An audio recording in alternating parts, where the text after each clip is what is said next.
To finish second 9 times and to have your first one come at the end and you beat the poster boy. Yeah. And it solidified your championship. Yeah. Austin Cindric that was his championship to lose from everybody I was hearing talk about it. He was the defending champion of the series. So it came down to this one race? One lap. Oh, man. Wow. And he beast moded him. Wow. No, he didn't. Haven't seen it yet? He beast moded him. I'm sorry. Somebody give this guy something. I know. I'm gonna walk you through it like a football game. I'm gonna walk through you like it's fourth and 1. They're on the goal line. They're down by 2. No timeouts. 3 seconds left on the clock. 3 seconds left on the clock. What are you gonna do? Yep. The 18 closing the gap, fighting for the win and the championship. Out of 4, they're side by side.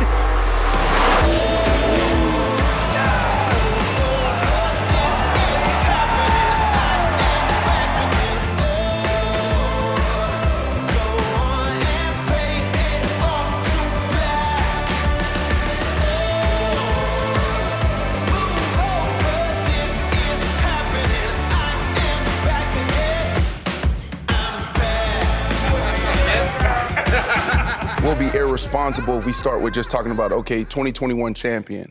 A lot of times as athletes or, fans, we see, the accolades, we see the celebrations, we see the trophies, we see the contracts, but we don't see the path to those things, right? You remind me of Kevin Hart, and the reason why you remind me of Kevin Hart, because a lot of people don't know how he sacrificed so much and slept in his car, when he made it to Hollywood or got to Hollywood. Yep. And it's the same path. Rocko talking to me about, before the show is like, this dude used to sleep in his car. Or, you know what I mean? So I want to start there. Like, talk to me about that edge. Where does that come from? And take us through a little bit of your background. For me, growing up, my mother, my father, my stepfather, just regular folks, right? My mom, my stepdad, they were service riders in a local dealership. You pull your car in, they're the ones hanging the ticket in your car and taking your keys, just normal people. And then my dad was just a handyman. He would do whatever, you needed some AC work or you needed this or that. He was your guy. But that was it. It was scraping by week to week to put food on the table. And to me, that started the build of me, right? Because you see that, you see him struggling, you see all of that stuff that it does. It changes who you are, your own perspective. And then you also, at the time, feel like that's the way everybody lives, right? That's normal. I say all that because I think back to being, about the time I was 13 or 14 years old. I've now raced 7, 8 years, from the time I could, barely walk to 13 or 14 and find myself in a spot where it's taking a huge toll on them, the family that is. They're not going to keep this going. And they're like, all right, it's up to you. You're going to figure this out. You got to go knock on doors. You got to go do whatever you got to do. But long story short, we can't do this anymore ourselves. I think that was a turning point. Like, oh, damn, this is serious. Like, this is it. This thing that you think's always going to be there. When you say can't do it, meaning funding the whole operation? Funding every part about it, right? I mean, I know, I remember my father not eating, leaving the racetrack at nights. I have a half-sister. She didn't understand why, but I had seen it. Like, I know we didn't finish good enough tonight to make enough money, so we got to eat. I got to eat. My stepsister got to eat. Stepmother at the time got to eat. Dad didn't, right? Because physically couldn't. So it was all those times, right? It finally come to a head. Like, hey, we can't do this. We can't live like this. That's the journey That's the journey, man. Absolutely. So I think because of that, right? That builds your perspective. From there. What happens after you're 13, 14, and it's all gone. Right. I think back to key moments, meeting some friends that are actually still currently in our sport, that are at the highest levels of our sport, but meeting them at that young age, 13 or 14, kind of experiencing some of their lifestyles, that was like the first time I had seen, like, whoa, the way what was normal in my life growing up, all of a sudden you had this other tier of it, like, dressing nice and your manners and, getting dressed on Sunday and going to church and all that stuff. Like, that wasn't in my background. You didn't do that before? We had none of that stuff, man. You knew you had scheduled time when you're going to eat and all that. Like, that wasn't a thing. Right. So that kind of gave you like, whoa, this is what it's probably supposed to be like. How do you bridge that gap, right? How do you bridge that gap? We all have defining moments. Multiple, I feel like, right? Especially from that journey. Absolutely. Athletes entertain, like the successful people in these spaces, athletes, entertainers, right? businessmen and women, we hear their stories, but we all have these defining moments. A key defining moment for me was 2004, and I was on the campus of the University of Central Florida, where I was going to school. Got a scholarship there to play ball. At 6, I knew football was what I wanted. Yep. And that was plan A. I didn't have a plan B. And so anyways, growing up, I was always one of probably the best guy on the team. The running backs used to score 20, 30 touchdowns a year. Got to high school, had some turbulent moments as far as like some challenges. We bounced around a little bit. We're in Augusta, Georgia, we're in Atlanta. So I wasn't the guy, but I kept fighting, but I knew who I was, right? Like I remember the foundation from Pittsburgh, Pennsylvania. Got to college, actually went to University of Central Florida on a visit the same time he went. So he was one of the best linebackers in the entire country. I was a guy that was like a 4-star and they were going to take a shot at. And so, the Gators, Florida was my dream school. Yep. And I wanted to go there, but they offered me at safety. So I had to turn it down. I remember sitting there and I was like, Coach Zook, just give me 3 weeks to prove to you that I can be wide receiver. I'll be your guy if you can put me anywhere. You can put me at linebacker, you can put me at safety. I don't care. He's like, no. He looked at me and said, do you want to be a Gator or not? Right? And then I got up and I shook his hand. I said, thank you, but I'm going to go to UCF. And so I begged UCF to give me my scholarship back. But fast forward to 2004, I'm laying in my dormitory, and I wasn't playing, I wasn't starting, like nothing was happening. And I was like, how the hell am I going to make it to the NFL? I'm at UCF, mid-major school. We're in the MAC conference. Closing in, right? Right. And I remember getting up out of the bed, right, thinking about all these things. And I said, I'm a star. And I went to the tattoo parlor on Colonial Drive, and I said, put a star on this side, and then also on this side. And then they put a star on both ribs, and one says born, one says die.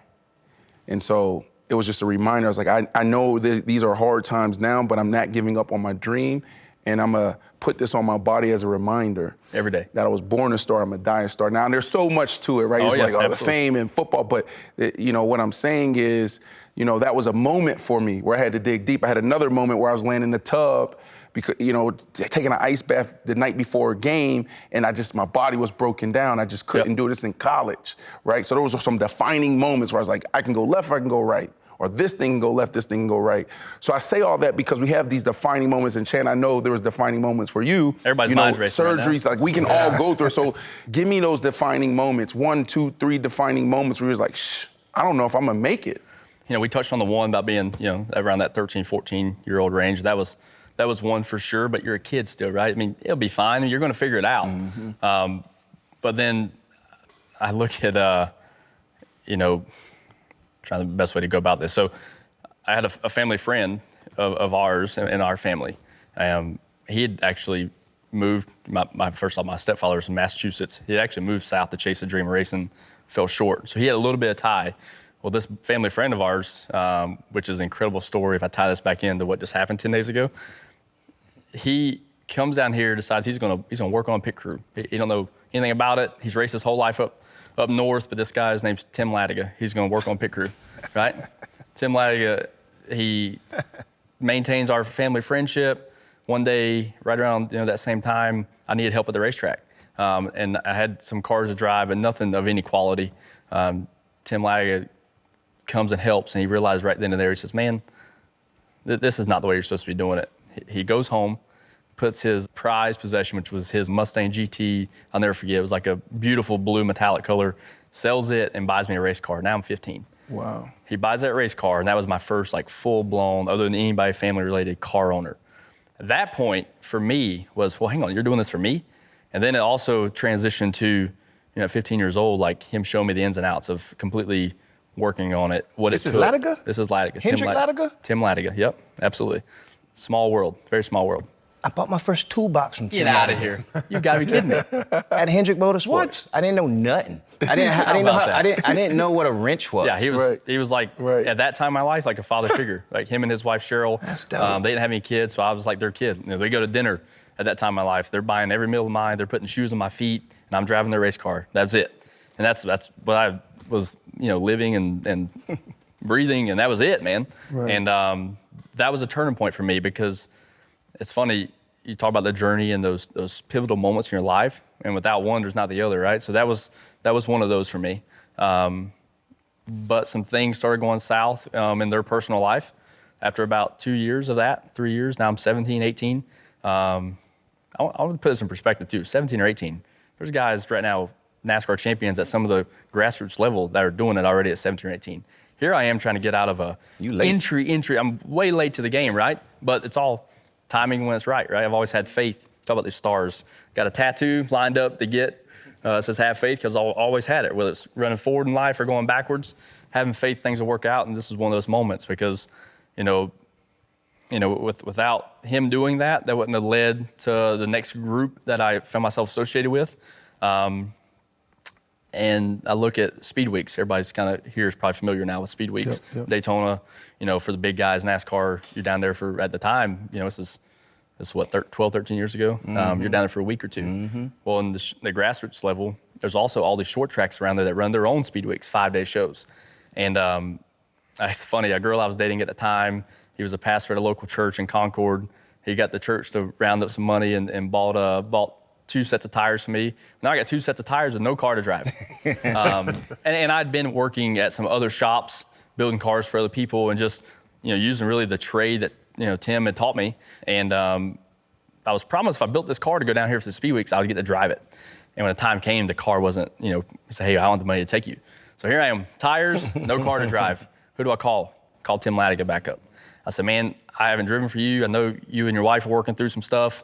I got these tires." He's like, "Well, if you can come here, help me put a motor in, you can take my car."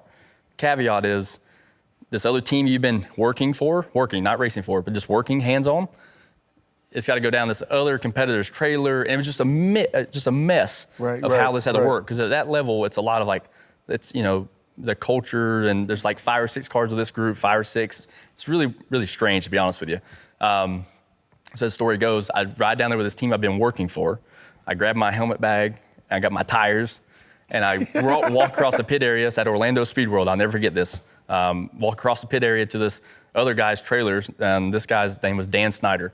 Not the football guy, Dan Snyder. It was Dan Snyder, and he rolls out 4 or 5 of his customers' cars, and then rolls out my car that Tim Ladd owns, which is not there. Timmy's not there. He sent this. He had enough, just like, "Hey, I know you can handle it. Just send a car down there for me." Rolls it out, and here I am all week for 5 days. You race every single night, you practice every single day, and you race 5 days straight.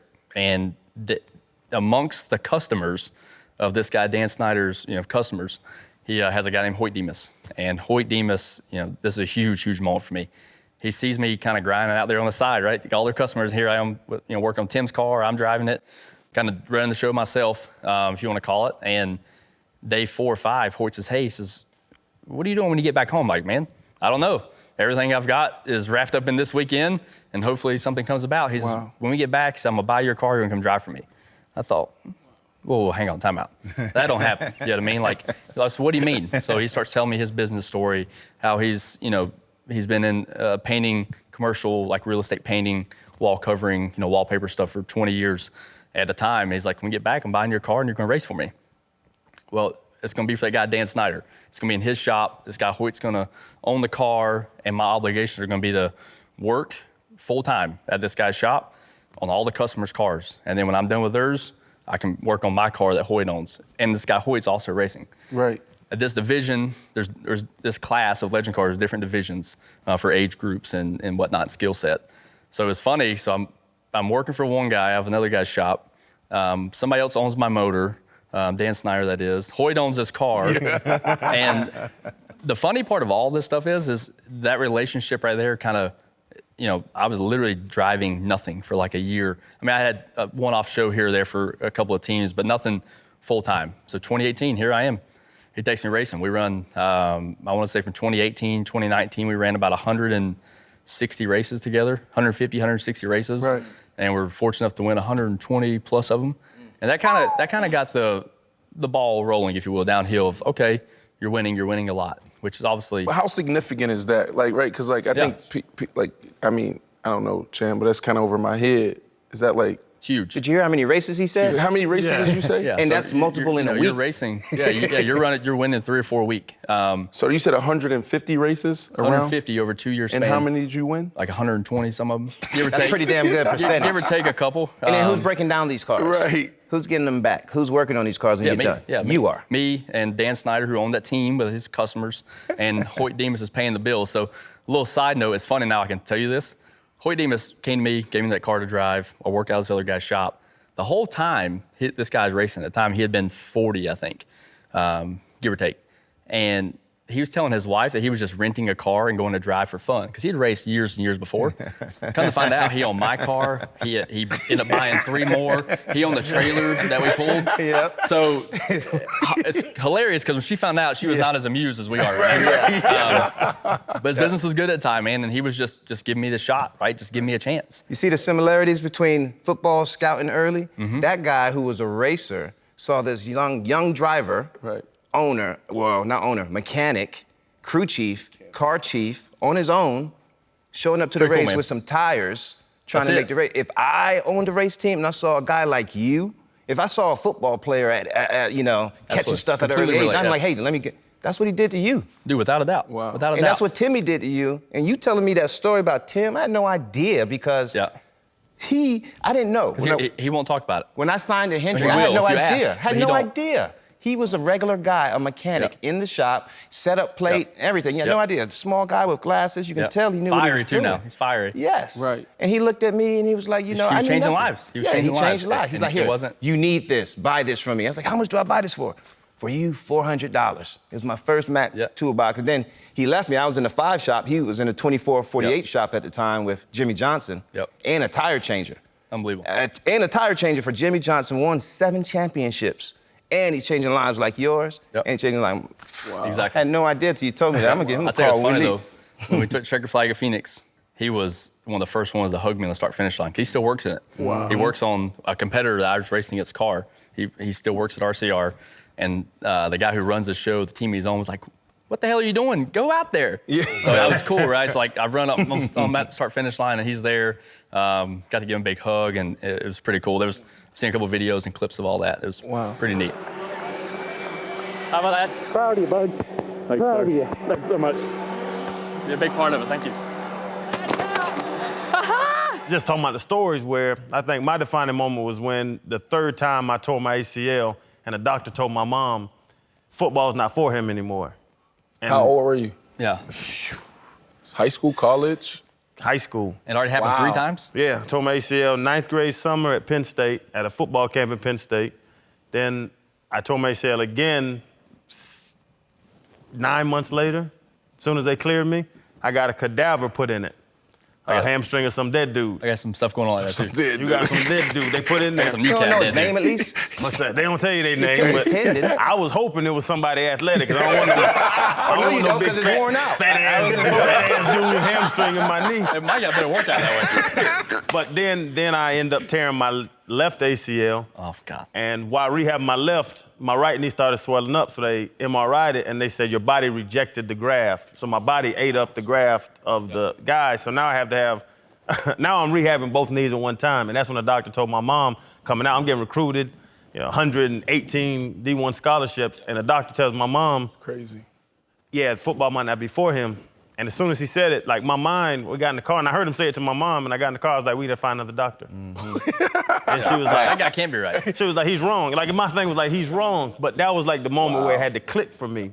And Dr. Zaroyan, they call him Dr. X. He's an Hemric in Atlanta right now. He's the dog of orthopedic surgeons right now. And he was the guy that said, no, we'll fix you up. We'll get you right. You'll be ready to go. And Florida, All-American, played in the league for years. But that was that defining moment. But that doubt, that doctor telling me football's not for you was one of the moments, just hearing a grown, professional, smart person say, you're not playing football anymore. And for me to go against that and say, nah, we'll find another doctor Be that does All-American and then leave college early. To college as a sophomore. Yeah, but did you have any of the moments linebacker. like, you talk, your man. story is amazing, what you're just like, that journey, but that doubt, you doubting yourself, other every people day. doubting you? Every day. Yeah. Every day. For me, that was probably 5 years ago. I get some opportunities, but I'm sitting there I see these guys. I talk about the other lifestyle, bridging that gap, right, of what my lifestyle was as a kid to what I saw other people's lifestyles were. It was funny that through all that journey, that to I was about 25 years old, I'd seen the lifestyle that maybe hadn't felt that grind. And like I said, everybody's got their own journey, but they felt that kind of grind to really feel what it's like to be hungry. And I said that a lot this past week. They didn't know what it's like to physically be hungry. Wow. They started falling apart, right? They gave up. They got almost there, maybe get to the truck level, maybe get through some of the, kind of trying to break the ice in one of the top 3 series. It gets too hard. They couldn't rally sponsorship. They couldn't whatever. And for whatever reason, they gave up. Well, guess what? Out of the hundreds of thousands of kids who start doing this at that 5 years old, right, all the way up, that number becomes, 1,000, 800, 700. You get to hear. I mean, we're talking, between all 3 series, give or take, 80, 90 guys that get to do it for a living. Well, by the time you get there and those guys start falling out and you're still moving your feet forward, well, the odds keep going up. I know exactly what you're saying. I mean, Chan, I don't think we have this story. I don't know you guys understand who you guys are sitting next to, because on our show, they see Ocho, they see Fred Taylor, you see myself, some of those guys are going to be, Hall of Famers or whatever, right? Like Ocho and Fred. And, but they just know him as the talent, the guy that says like some cool things, some crazy things. Like talking about the fat guy's hamstring. Like that's the guy. I can attest to this. He's been this way since I met him. No, this is football royalty. Yeah. Seriously. You know what I'm saying? Like his NFL career was cut short because of the knee injuries, but this dude is different. So I say all that to really crap on you right now. Yeah. Right? To say like he doesn't understand. Well, you do know you have those moments. Yeah. But he was always put up here. Like that was 118 D1 scholarships. How many D1 universities are there? Like 120 something? Yeah, everybody. So he pretty much got a scholarship from everyone. Yeah. So unbelievable. My thing is those guys. He loves you. Great job. But see, I know that propped him up. Then brought him back down. I knew that. He ain't gonna give me too much credit without something on the back end. Right. What's coming next? But no, it's just like I remember being in high school and there was like, the top 50, the top 100. My name wasn't on those lists. I wasn't on those. Right. You're not on those lists, right? You weren't on those lists, right? Not at all. It's like you saw those guys that made it to the University of Miami, they made it to the University of Florida, made it to the USCs of the world, the Oregons of the world. And what happened was it got a little hard and tough there, and then they end up folding. And that's why I always tell some people, I say, it doesn't matter. It's about it's about the journey, not the destination. Just keep working. Keep moving. Just keep working. If you keep working, eventually it's gonna work. What's meant to be is gonna be. Because work. You gotta have faith in that, no matter what. Work ethic and that type of dedication wins 10 times out of 10 over talent that doesn't have work ethic in that, right? Guaranteed. And that's exactly right. I mean, we talk about this gap for me from 18 to 25, is the numbers I use. But in the grand scheme of things, between that time, the dark days was seeing everybody I knew that hadn't felt it, that I knew were not putting the work in, yet they had checks and the sponsorships, and people were getting their shots further and further up, like you're talking about your buddies, seeing them go off and get their scholarships. Well, that's what I'm watching. Yet then here I came many years behind them. Right. They started fizzling out way later. Right. But that was to your advantage, because like I said, when you told me the story about the siphoning gas, fill them in on that. What does that mean? What does that mean? That's a true story, man. When you have to decide, when you have to make life decisions on whether I'm going to race or not. I think of that when I'm in Atlanta and I want to go check the mail or go down the street. I got to make a life decision because traffic is so bad. I can't go now. I was looking at something. No, you're making life decisions on how you're going to get home after the race. Why? I love it. Yeah, that's what you figure that out on the fly, though, right? But for me, which exactly the moment you're talking about. 2010 Legends Million here at Charlotte Motor Speedway. Legend cars, the kind of car I was racing those years. I talked about winning all those races and whatnot.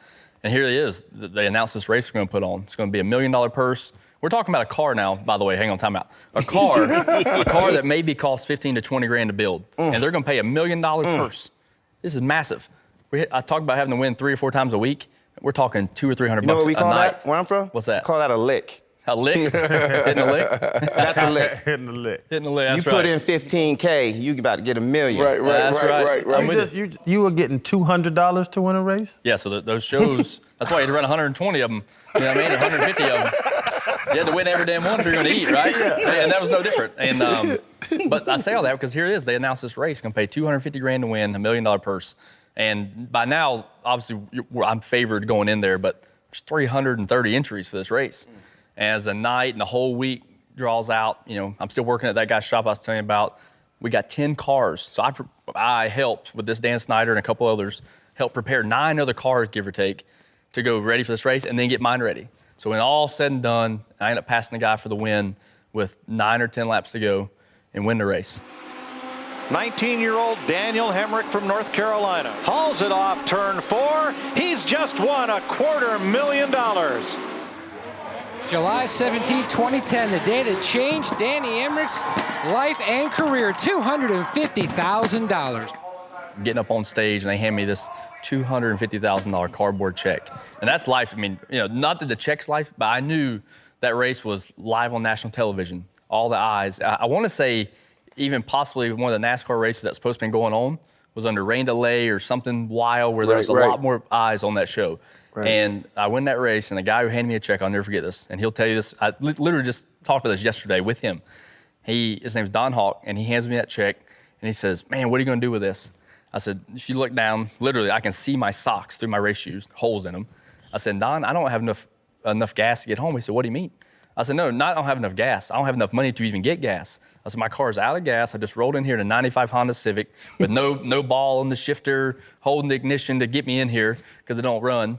I had to siphon the gas out of this race car after we get down, you know, get through tech and get actually declared the winners. I'm gonna pull the gas out of this thing, put it in my Honda Civic to get me home because I can't stop at a gas station. I ain't got the money to put in this thing. Come on now. No, bro. He showed up I'll to never win. forget that, man. That's a moment, with no gas bro. in his car. It's unbelievable. Wow, Wow, he's that's gonna win this race. Wow. With no gas in his car. How about that? Can't make that up. After he built 9 other cars to compete against him, Unbelievable.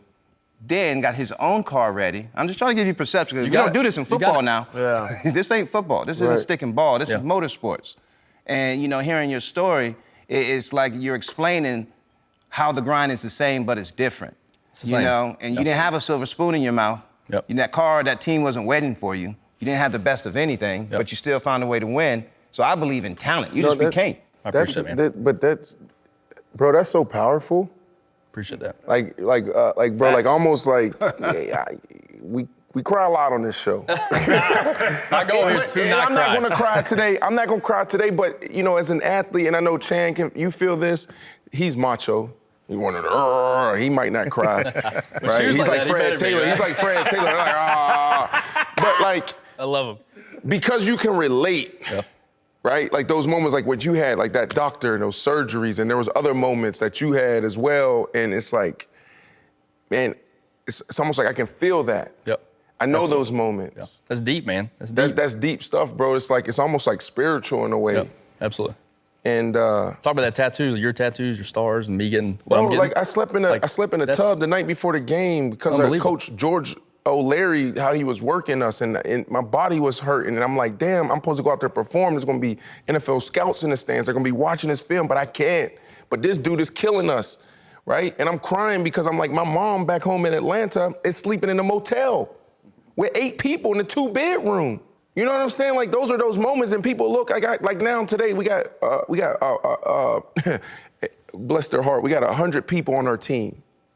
Right? And I walk in sometimes and they just look at Brandon Marshall, oh my goodness, you made $100 million in your career. Yep. And then they talk to me about sacrifice, and I'm talking to them about like, no, work ethic and sacrifice. What do you know about sacrifice? What do you know about work ethic, Brandon?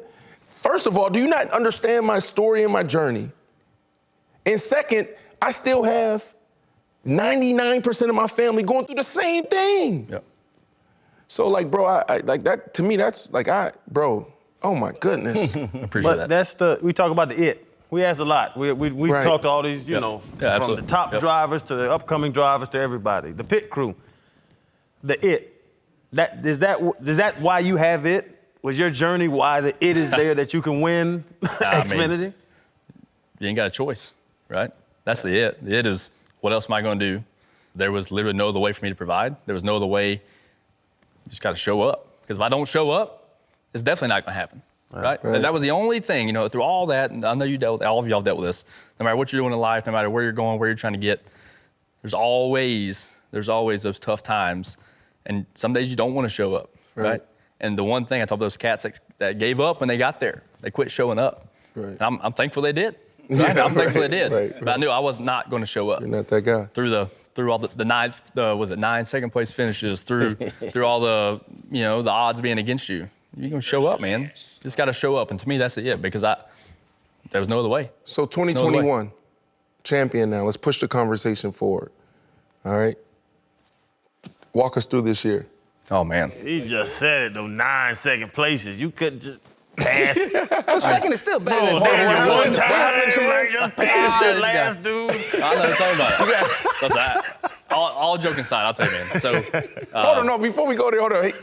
Because I ain't know this information. He had 9 not this second year, place finishes. but since my Xfinity career, yeah. Yes, in 9 Xfinity. times. He could have won Tied for 9 the most times, all time without. but was Just the one best guy. runner-up. Yep. Hit him with the bippy bop. What did Nelly say? 3 is not a winner, and 2 nobody remembers. Dang, D. I am number 1. You know the song? Oh, yeah. Yeah, 3 is not a winner, and 2 nobody I love remembers. this song. That's Nelly. I love it. Damn, 9 of them? 9 of them. It's funny, right? We talk about all the winning as a young kid. Right. It's pretty comical, right? When you look and you're the guy that can't win. We made it count, though. We needed to. The points and all. I said it right after the race that I would, no bull. Like, I would relive every one of them again to feel all that build to what Phoenix brought. Explain coming from turn 2 to this finish line in that last race. White flag's out, getting to turn 2. He'd been way better than I had been all night. And I am, like, if I let him get any more than 6 feet in front of me, he's gone. And he started first. Yes. He started first. He started when? Can he tell the story, fourth. Brandon Marshall? I love it. I get messy and I'm cutting people. Can this man tell his story? I love it. My bad. Let him finish. Let him finish. Because you got me. You set it up now. I'm leading in. I'm ready. I'm like, oh, He's ready. All right, come on. He's, you know, our format's first, you know, the first guy the championship for wins it all. This guy's won, I don't know, 5, 6, 7 races this year. I haven't won any. I'm the second place guy. Here they come, racing back. One more lap in the season, one more lap for a championship. Austin Cindric running for his life into turn number 1. Here comes Hemric. He dials up the low lane. He goes to the bottom. They're banging behind him. It's Cindric by a nose. Here I am. He's in touch. He's 3 feet in front of me, going to the final corner. The final corner, our entire season, 33 weeks. Well, for me, all 30 years of my life, building to this one particular corner. And he drives in the corner and he gives me 3 feet. 3 feet off the bottom.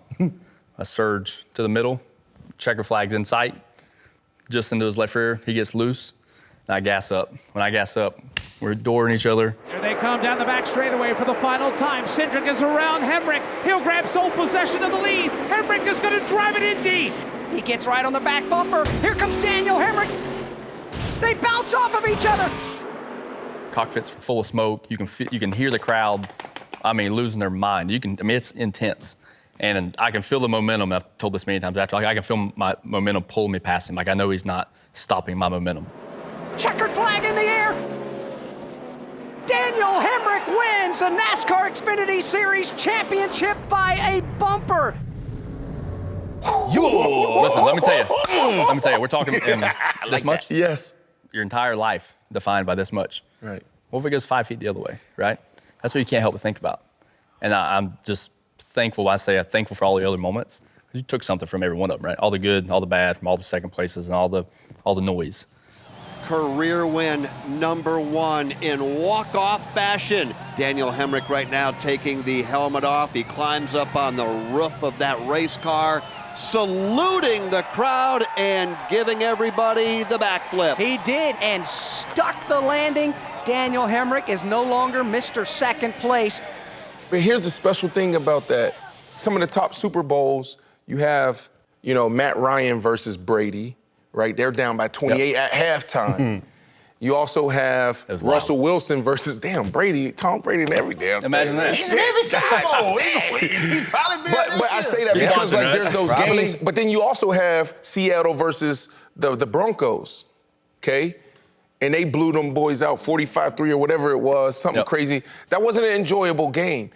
Like those, that's a Nail biter. That's a memory, right? Like you're talking about what it came down to, turn 2. There was 2 cars side by no, side. no, it was the like last 8 turn, wheels turn 4. connected, trying Turn to get to the 3 and start 4. finish line. Right, It's like- crazy. Yep. Like from the fans' perspective, right? Like obviously I'm a fan first of everything I get to live right now. And if I take myself completely out of it and I go back and take myself out, like it was one of the greatest things I've ever seen, finish-wise, from a fan's perspective. Yeah. Like one that'll go on forever. It'll be shown forever. Yours. And just to be a part of that moment, it's humbling, right? That's the coolest thing.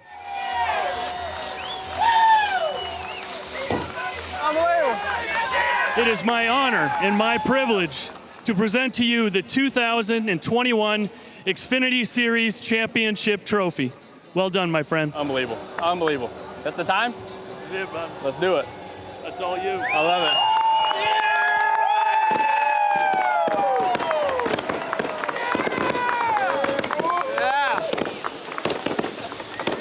I don't even feel real. It does not feel real. It worked perfect because he got paired up with a great crew chief. Incredible. Incredible crew chief, and Dave Rogers is well known in the sport. Very. Yep. What did he tell you on that last restart when you told the story? What did he say to you? There's 2 or 3 that all kind of came back to back. 2 specifically, but the last one, it was the same 3 things all night. It was offense, be on the offense. You're one of 4 to make it here, best man wins, right? So the other message was house money. We're playing with house money. Nothing else matters. Like it literally don't matter if you go down here and crash or you go down here and finish second. That's all the same. But winning is different. That's what matters. And quite frankly, it's house money. We're here. Attack, offense, house money. That was all they got preached. So taking the checkered flag, brief silence. Everything's quiet. My spotter says you did it. Another probably 2 or 3 second pause. And Dave Rogers keys up. He says, you'll never have to answer that stupid question again. Referring to finishing second. Referring to Again. not winning. Right. All about that, champion. Your first win. You'll never have to answer that stupid question again. Man, you know how cool. I mean, that was everything, right? People talk about, has the whole night sat in, like winning. We all talk about winning a lot, like winning a lot as a kid. Like that's a familiar feeling. You don't forget what that felt like. That came back immediately. Like, damn, I missed this. This is what I've missed. But to do it on the magnitude and the stage that it was under, the finish, the style of finish it was. I mean, one for our sport, for the history. And I think about, you can't help in that moment think back to 9 second place finishes, trying to be gracious in defeat. Right. But now it's time to be humble in the victory. Like that's what all that was. Like all that build up, all these years, all those bridging that gap from 5 to 30. Like all that was finally like, this is that it. This is that moment. Like that's what you wait for. Come here. Hey, baby. Look. Dad. Dave. Long time from 2015 or 16, huh?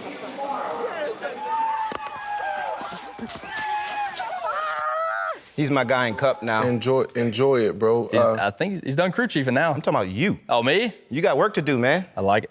Yeah, Don't stop that's here. great. No. Yeah. That's Xfinity. Yep. Exactly. We got Cup on to think about and to Guaranteed. get there too, Guaranteed. You got a new team that you're with now again. Yep. To that point, you were in Cup, correct? I was. With RCR. Yep. But they only gave you 1 year. Explain to me that we're new, and then, we're learning this whole thing. Like, explain to me how you get the Cup, and then like that whole dynamic for having a 1 year tryout. Is that normal? Not normal, no, but no different in all sports, right? I mean, the game has changed, and I was vulnerable. If I'm being honest with you, I was vulnerable. I was coming off 2 decent years in Xfinity, making the championship 4 with RCR, get to the Cup level for RCR, and I'm sitting there with, personally, a lot of sponsorship driven. A lot of that is what funds, can this keep going or not? And I had a teammate in the Xfinity Series at RCR while I'm Cup racing, and he was killing it. I'm not going to sell him short. And the Cup level, as an organization, we were not. And here I am. We're not getting results. I'm not getting results.